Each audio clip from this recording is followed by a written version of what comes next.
Here is one of the most uncomfortable facts in the entire world of investing. The average professional fund manager, with a team of analysts, access to Bloomberg terminals, years of financial modeling experience, meetings with company executives, and a salary that reflects their supposed expertise, cannot consistently beat a fund that does absolutely nothing.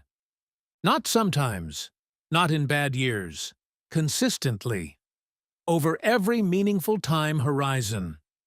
According to the S&P SPIVA Canada Scorecard, over a 10-year period, approximately 90% of actively managed Canadian equity funds underperformed their benchmark index. Over 15 years, the number gets worse, not better. And yet, the average Canadian with a bank investment account is paying 2% to 2.5% per year in management fees for exactly that underperformance. This video is about the alternative, a single ETF, VFV in Canada, or its US-listed equivalent, VOO, that tracks the S&P 500 index. No stock picking, no analyst team, no trading strategy. It simply owns the 500 largest companies in the United States in proportion to their size, and holds them. And over almost every meaningful time period, it beats the people trying to do better. Today we are going to show you exactly why that is, what the fee math does to your long-term wealth, how to implement this in a Canadian TFSA today, and, most importantly, the one psychological reason most people hear this information and still do not act on it. Let us start with the data. Because this is not a theory or an opinion, it is one of the most thoroughly documented findings in the history of financial research. S&P Global publishes a semi-annual report called the SPIVA Scorecard, the S&P Indices versus Active Report. It measures how actively managed funds perform against their benchmark index over 1 year, 3-year, 5-year, 10-year, and 15-year periods. It covers Canada, the US, Europe, Australia, and other markets. The findings, consistently across every geography and every time period longer than 1 year, are damning for active management. Canada, SPIVA, data. Over a 1-year period, approximately 60% of Canadian equity funds underperform their benchmark. Over a 5-year period, approximately 80% underperform. Over a 10-year period, approximately 90% underperform. Over a 15-year period, approximately 95% underperform. The longer the time period, the worse active management looks relative to the index. The United States, the data in the US is equally consistent.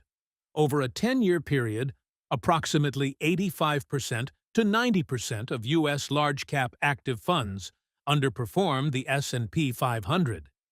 Over 15 years, approximately 92%. Why does the underperformance get worse over time? 2 reasons. First, fees compound. A 2.3% annual fee does not just reduce your return by 2.3% in year 1. It compounds against you every single year. By year 20, the cumulative fee drag on a $100,000 portfolio can exceed $100,000 in lost returns.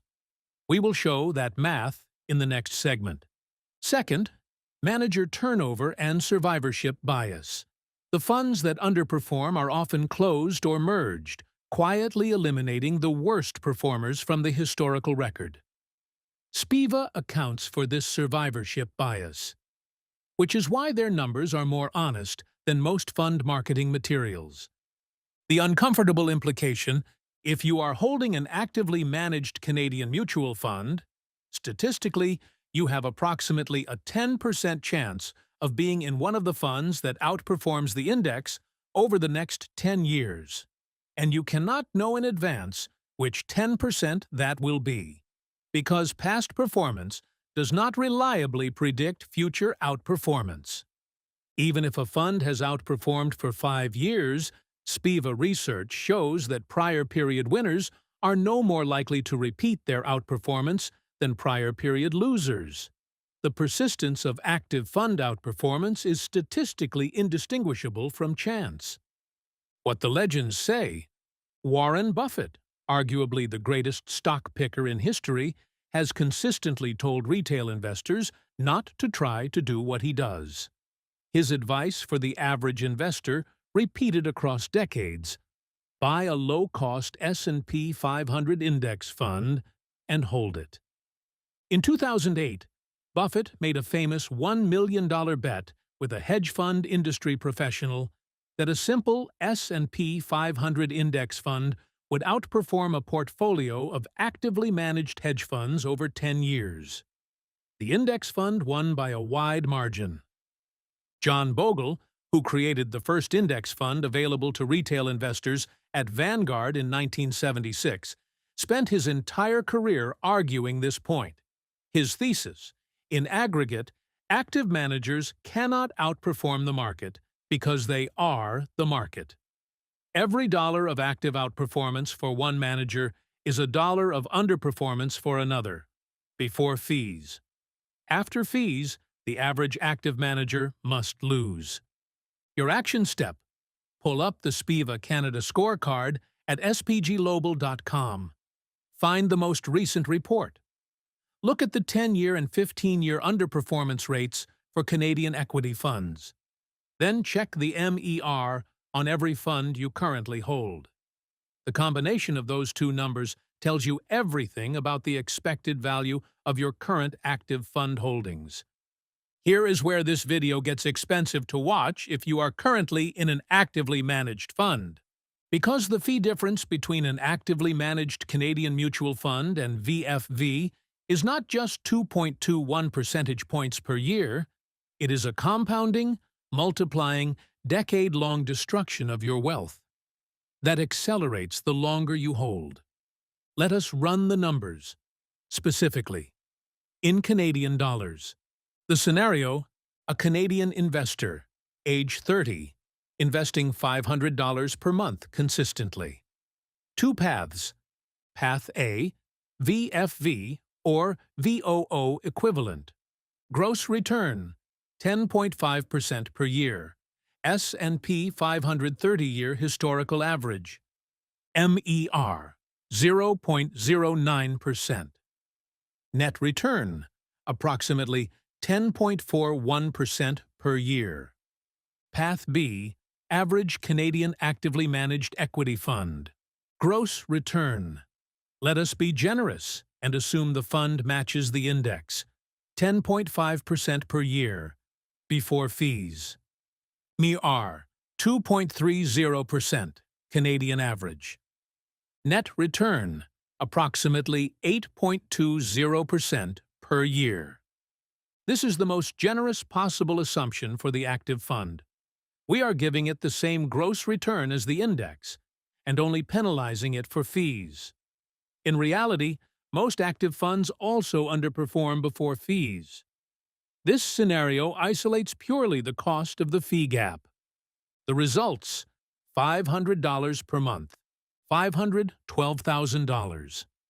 On $500 per month, over 30 years, the entire difference is fees, not bad investment picks, not market timing, just the 2.21 percentage point annual fee gap, compounded over 3 decades.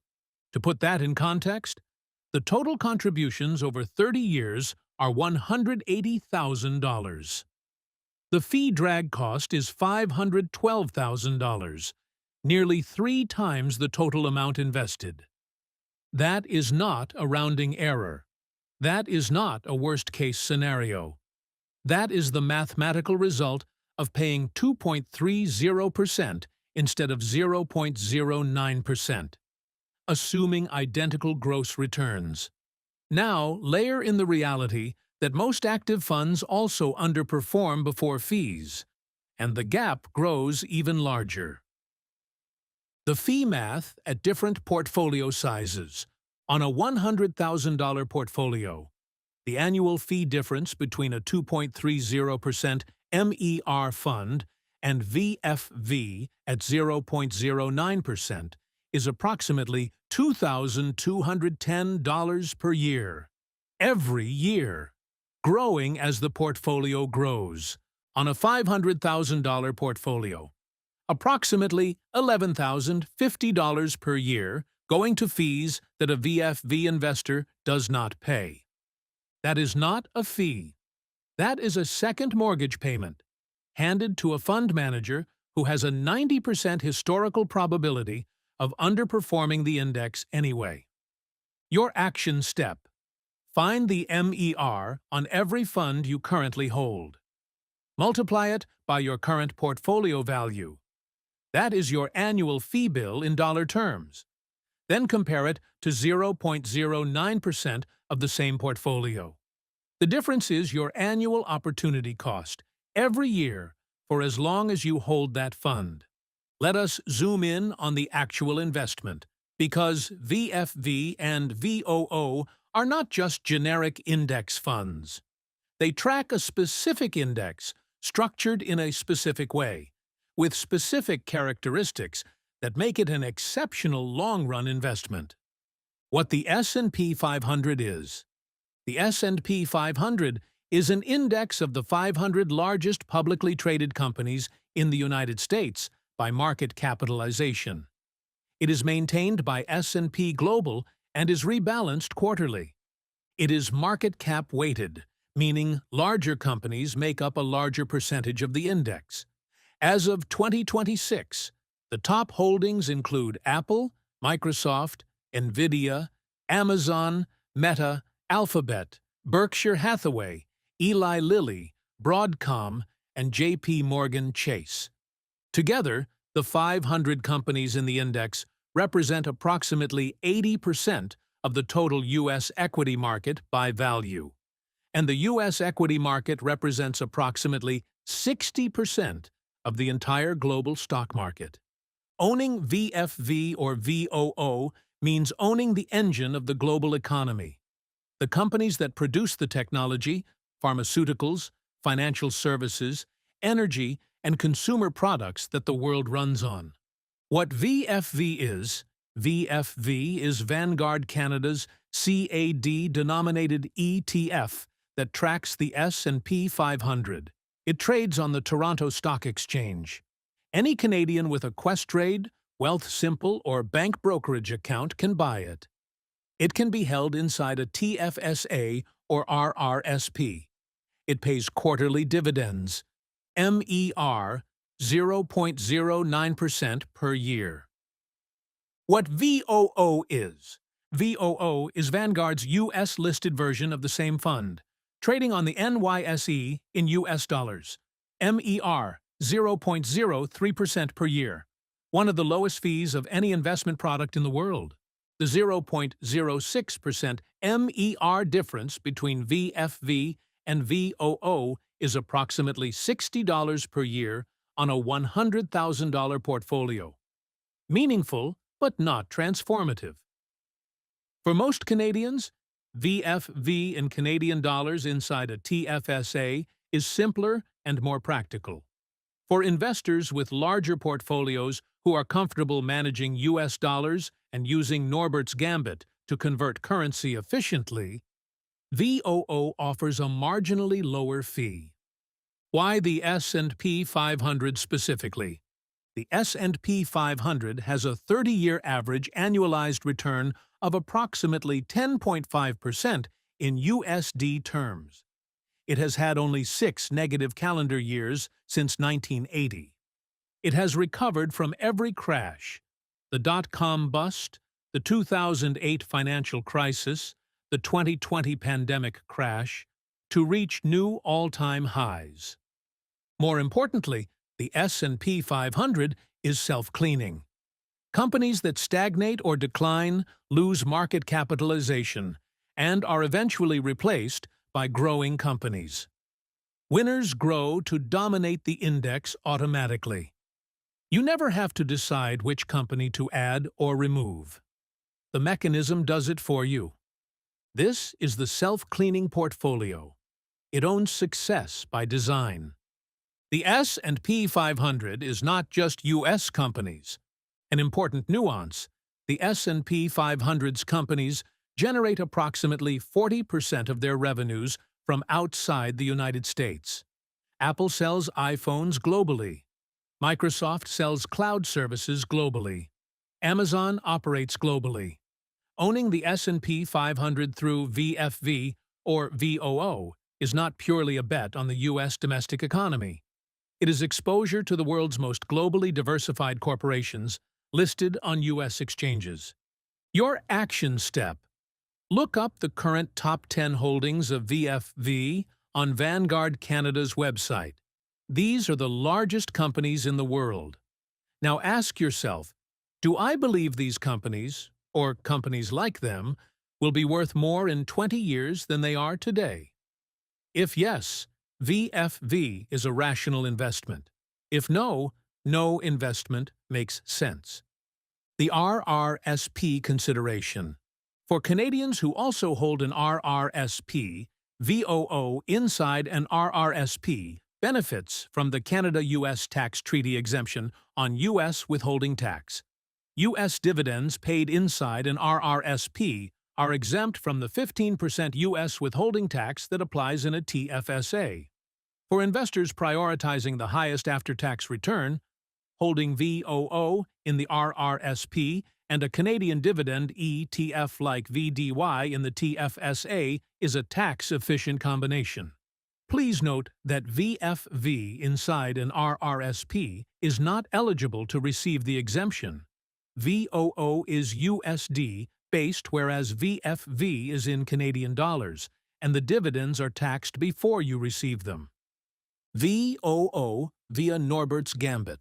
For investors with larger portfolios who want the slightly lower 0.03% 18 MER on VOO, Norbert's Gambit allows efficient CAD to USD currency conversion inside a Questrade account. The process: buy DLR.TO, a USD-denominated ETF that trades on the TSX. Journal it to DLR.U.TO, sell in USD, then use the USD to buy VOO. This saves approximately $15 to $20 per $1,000 in currency conversion costs compared to a standard Forex conversion. For portfolios under $100,000, the time cost likely outweighs the fee benefit. For portfolios over $200,000, it becomes meaningful. Here is the vault from the opening. The data is clear. The math is simple. The implementation takes 20 minutes. And most Canadians who watch a video like this still do not act on it. Why? The answer is a single word: boring. Index investing in VFV or VOO is profoundly, fundamentally, almost aggressively boring. There are no stories, no exciting picks, no moments of genius, no company to research, no thesis to build, no exciting narrative about why this stock is going to triple. You buy the same ETF every month. You never sell. You never react to the news. When the market drops 20%, you buy more of the same ETF. When it rises 30%, you buy more of the same ETF. The strategy is identical in every market environment. This is psychologically unbearable for most people because our brains are wired for stories, for agency, for the feeling that our decisions are making a difference. Stock picking satisfies that wiring. Even when it loses, it is engaging. It is a story. It is a thesis that was wrong or right. There is something to discuss, something to analyze, something to learn from. Index investing gives you none of that. It gives you a 10.5% annualized return and complete silence. The other psychological barrier: the illusion of control. Most investors believe, at some level, that their engagement with the market is producing better outcomes. That researching stocks, watching financial news, timing purchases, and actively managing their portfolio is adding value. The data says otherwise. Studies consistently show that the more frequently investors trade, the worse their returns. Individual investors who trade the most underperform the market the most. Engagement correlates negatively with performance. The paradox of investing is that doing less and doing it more boringly consistently produces better outcomes than doing more. The story bias in action. When markets drop, the narrative instinct kicks in. There is a story: inflation, geopolitics, recession fears, interest rates.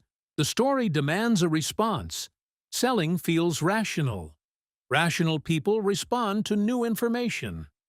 But VFV investors who sold during the 2020 pandemic crash, when the narrative was terrifying, and then missed the recovery, turned a temporary 34% decline into a permanent loss. VFV investors who did nothing recovered within 6 months and reached new all-time highs by August 2020. The market rewards inaction. The brain punishes it. How to overcome it? 3 rules. 1. Automate everything. Remove the decision points. When there is no decision to make, there is no temptation to make a bad one. 2. Check your portfolio less. Research by Vanguard and others consistently shows that investors who check their portfolios quarterly outperform investors who check daily. Because daily checkers are more likely to react emotionally to short-term noise. 3. Reframe boredom as a signal. If your investment strategy is boring, that is a feature, not a bug. Excitement in investing is almost always a sign that someone is taking more risk or paying more fees than they need to. Boredom is what long-run wealth building feels like from the inside. Your action step. The next time you feel the urge to make an active investment decision, whether to buy a hot stock, sell during a correction, or switch to a different fund, wait 48 hours. Write down the reason for the decision. Then ask, is this decision based on information that VFV does not already incorporate? If not, do nothing.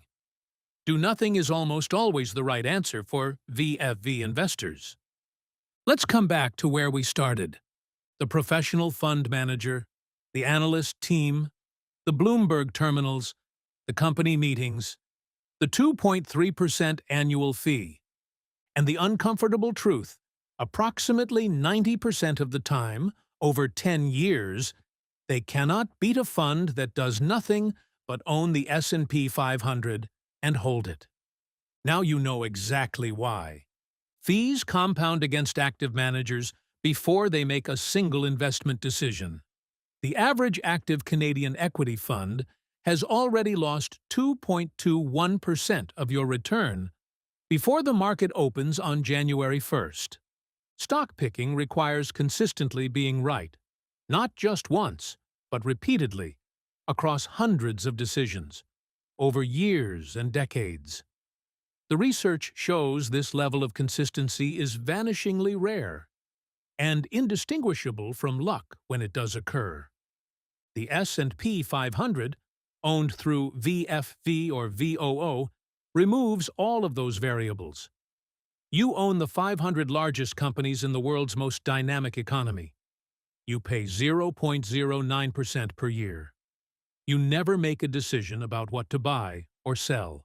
And over almost every meaningful time period, you beat 90% of the professionals trying to do better.